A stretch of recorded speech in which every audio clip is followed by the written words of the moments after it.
जय श्री राम सभी लोगों को। संभल के मामले में हर दिन कुछ न कुछ नया खुलासा हो रहा है।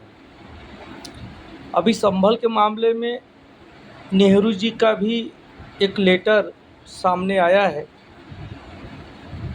1924 में नेहरू जी ने एक लेटर महात्मा गांधी जी को लिखा था। उस लेटर में 1924 में हुए दंगों का रिपोर्ट बताया जा रहा है। उसी समय उस लेटर में 1924 में ही नेहरू जी ने मान लिया था, उनको जांच में वहाँ पता चला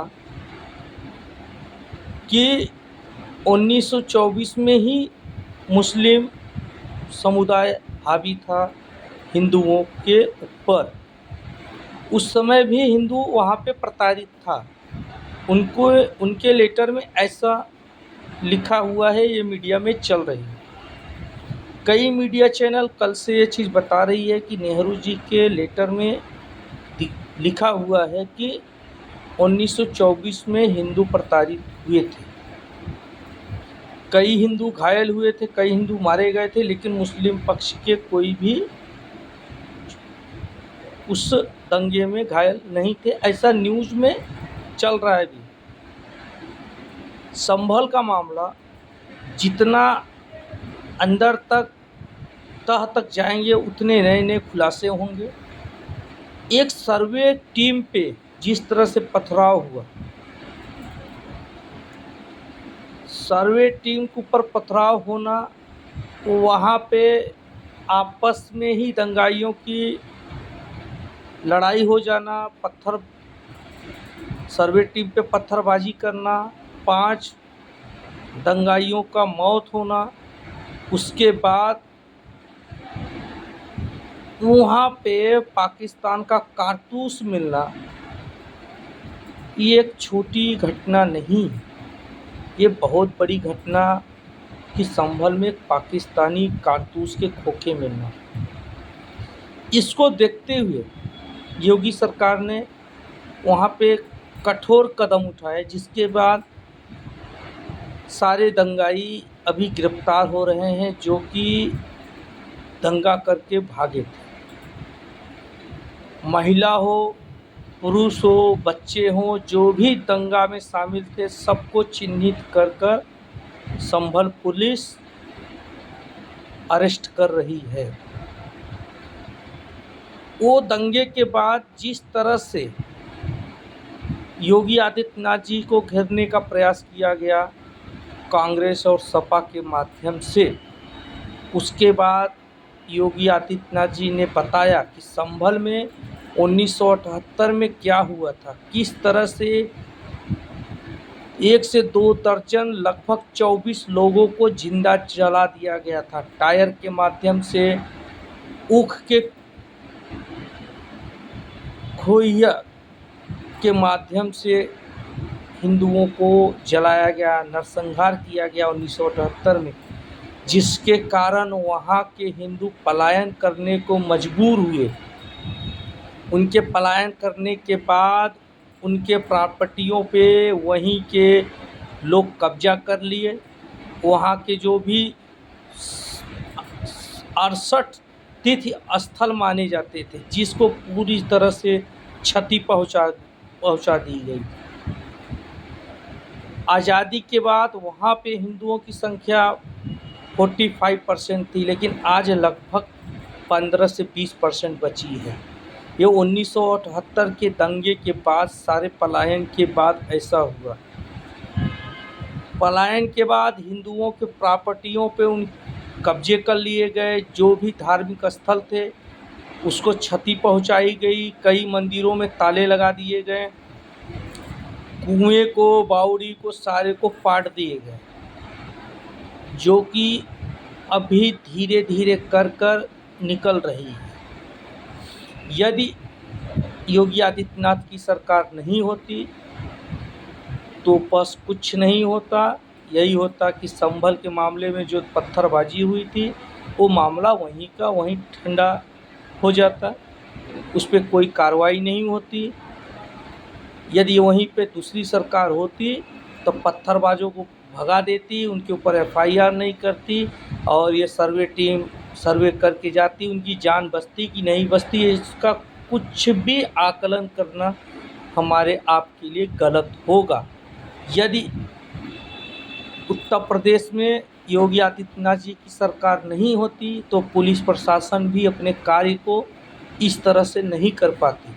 जिस तरह से उन्होंने सर्वे टीम की जान बचा के बाहर निकाली वो काबिलिए तारीफ़ है। वो पुलिस प्रशासन योगी आदित्यनाथ जी के दम पर ही दंगाइयों से मोर्चा थामी और सर्वे टीम को सुरक्षित निकाली। सर्वे टीम पे हुए पथराव के पीछे कितने लोग विष्णु जैन जी को भी आरोपी बनाने का प्रयास किए। सपा के नेताओं ने विष्णु जैन जी के नाम पर एक अफवाह फैलाई कि उनके नारेबाजी के कारण ये दंगा हुआ। ये राजनीति में इतने नीचे स्तर तक गिर जाते हैं वोट की तुष्टीकरण के लिए कि ये कुछ भी आरोप किसी के ऊपर भी आरोप लगा सकते हैं। विष्णु जैन जी ने केवल कोर्ट से सर्वे आदेश पारित कराकर लाए थे। उन्होंने केवल एफआईआर किया, उन्होंने कोर्ट में केस किया, जिसके बाद सर्वे टीम कोर्ट ने सर्वे करने के लिए आदेश दिया। सर्वे टीम मौके पे आके अपना सर्वे किया। विष्णु जैन जी कल सर्वे टीम के साथ थे, ना कि वहाँ पे कोई नारेबाजी कर रहे थे। उसके बाद भी उनके खिलाफ एक अफवाह फैलाने की प्रयास किया गया। ये सपा मुस्लिम तुष्टीकरण की राजनीति में इतने नीचे स्तर पे गिर जाएगी, किसी को विश्वास हो या न हो, लेकिन जनता को विश्वास थी, क्योंकि इन्हीं के पिताजी ने कार सेवकों पे गोली चलवाई थी। ये अपने पिताजी के लक्ष्यों कदम पे चलने का प्रयास कर रहे हैं।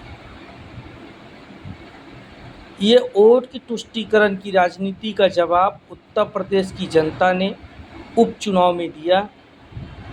वापस इनको 2027 में होने वाली चुनाव में जवाब देगी। इनकी मुस्लिम तुष्टीकरण की जो राजनीति है, जनता उसे नहीं स्वीकार करेगी, इन्हें करारा जवाब मिलेगा। इनकी राजनीति का जवाब वोटों से जनता देने वाली है। योगी आदित्यनाथ जी ने विधानसभा में ही कहा था 1978 के भी जो अपराधी थे उनका भी जवाबदेही होगा, उनके ऊपर भी कार्रवाई होगी। अभी सरकार को संभल पुलिस 1978 में जो भी रिपोर्ट बनी थी उस रिपोर्ट को 1 हफ्ते के अंदर सरकार को सौंपने वाली है। एक पार्षद या एमएलसी ने 1978 में हुए दंगों का रिपोर्ट सरकार से मांगा था देखने के लिए। उसी रिपोर्ट को संभल पुलिस 1 हफ्ते के अंदर सरकार को देने वाली है। ये रिपोर्ट पढ़ने के बाद योगी आदित्यनाथ जी जरूर उन दंगाइयों के ऊपर कार्रवाई करेंगे जो 1978 में हिंदुओं का नरसंहार किए थे। इतनी बड़ी नरसंहार के बाद भी लगभग 35 से 40 साल बीत जाने के बाद भी उन दंगाइयों पे कार्रवाई नहीं हुआ। ये हिंदुओं को सोचना चाहिए कि आखिर उनके ऊपर कार्रवाई किस कारण से नहीं हुआ है, हिंदुओं को आज तक न्याय क्यों नहीं मिला। ये ऊपर वाले की आशीर्वाद मानिए जो कि इसमें